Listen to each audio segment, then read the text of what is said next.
I'm Finn, this is the Hall Music Studio, and this is a minor chord. Let's learn something about that.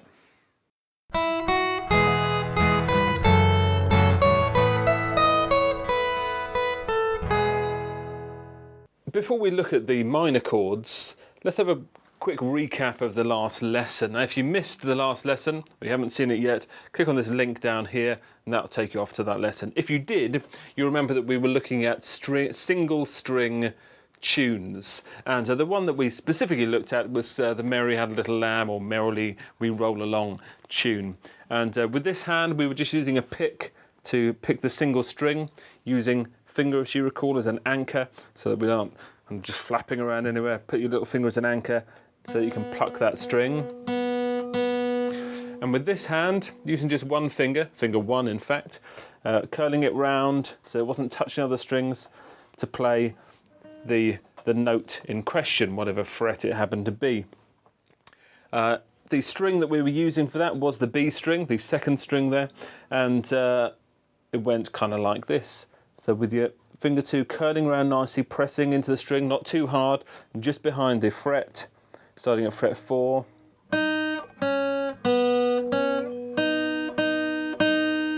2, 2, 2, 4, 7, 7, etc.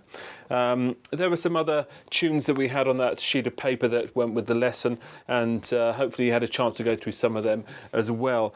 Still just using that one finger. We will be adding in other fingers because we've got more in subsequent lessons, but just remembering all those bits and pieces as you're bringing them together. The finger curling in, not pushing in too hard, nice and close up behind the fret with the anchor finger here.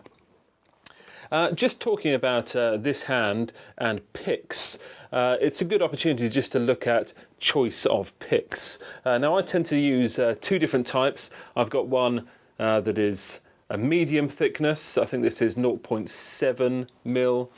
And then I have these ones which are thinner, which are a 0.5 mil, or just slightly over, I think it is. And both are quite useful. Have a go with some different picks. There are lots of different pick sizes you can get. By sizes, I mean the thickness.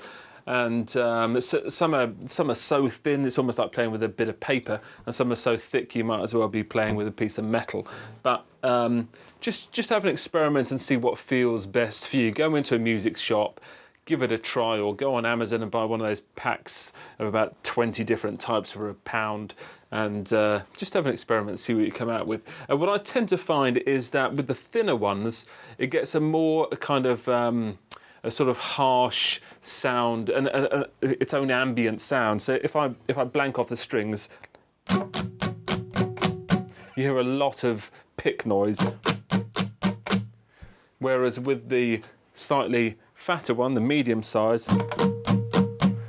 there's not quite so much. So when you're playing a chord with the thicker one, because you don't need to get it into the strings so much, you get a cleaner sound, I find, whereas these the thinner ones are easier to strum with, but you end up with that ambient clicking sound, like when you're going along and you've shoved all things in the spokes on your bike, if you ever did that. But have an experiment, entirely up to you. For now, I'm going to be keeping using the medium-sized one just because it is, I find it the more pleasing for this particular instrument. Back in the first lesson, we looked at the chords E major, A major, and D major. But in this lesson, we're going to be looking at E minor, A minor, and D minor. Now I hear you ask what the difference is in these two types, the major and the minor, and it's really the word that we use to describe it is tonality, but it adds they both have their own kind of flavour. I always think that a major chord like this sounds triumphant, and people will describe it as happy. It's basically a more positive sounding sort of chord, whereas a minor that sounds like this is a more kind of wistful, I think, but some would say sad. It's not necessarily negative, but it's just a bit more kind of wistful, and other words. Look up wistful in the thesaurus, and those words as well that you find in there. That describes the minor keys, but it's worth having a listen to the two different sounds. You've got the major and the minor. So you're going to get some chord symbols appearing just here, but they're not really chord symbols. These are fingerboard patterns, just showing which fingers go on which frets on which strings. So hopefully that's all clear. The string closest to me is the fat E string, and the string furthest away is the thin E string, and then the other chords in order in between.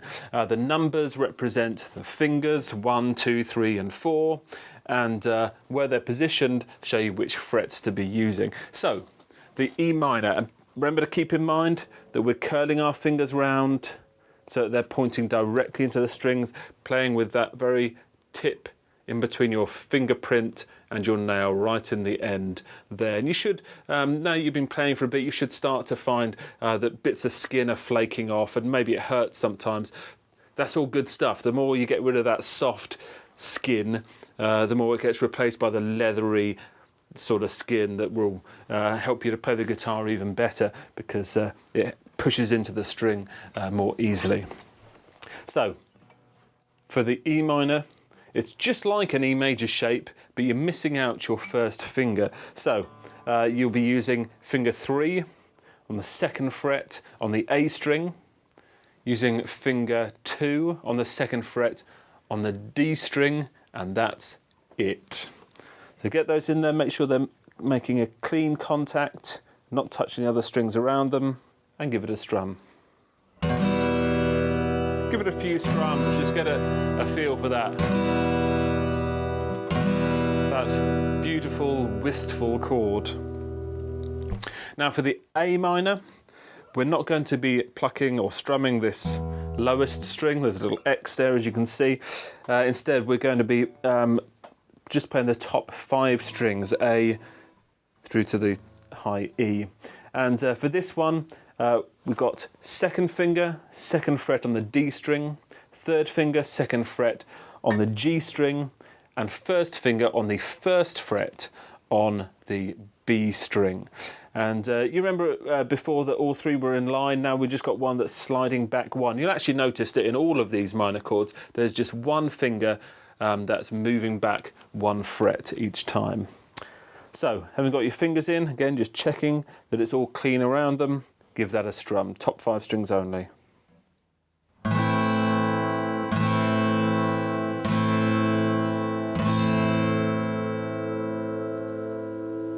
That's your A minor. And then the D minor, this one you're going to be using your 4th finger, your little finger for the first time, and it might hurt a little bit. Again, plough through it, get those fingers toughened up. So this time only strumming the top 4 strings, missing out the E string and the A string.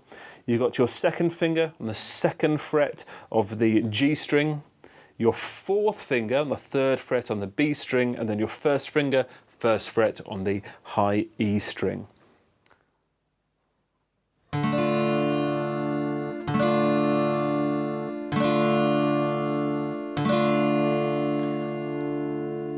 Those are the 3 minor chords: E minor, A minor, and D minor. And have a little play around with them and enjoy it, just as you did with the E major, the A major, and the D major. Just have a little play around with them, get a good feel for how they work. Do the old dropping your hand down and giving it a shake and putting it back on, dropping it down, giving it a shake, putting it back on and down and back, just to get really used to those chords. And that's it. Those are your first 3 minor chords. Enjoy playing. Happy practicing. I hope you enjoyed lesson 3 and getting all those minor chords going.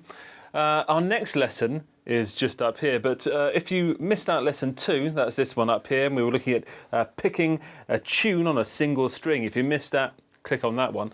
But lesson 4 here is going to be looking at tuning your guitar. It might seem a bit of a far way down in the lessons to be tuning guitar. It should already be in tune. But we're going to look at that because we're also going to look at the musical alphabet. Imagine that.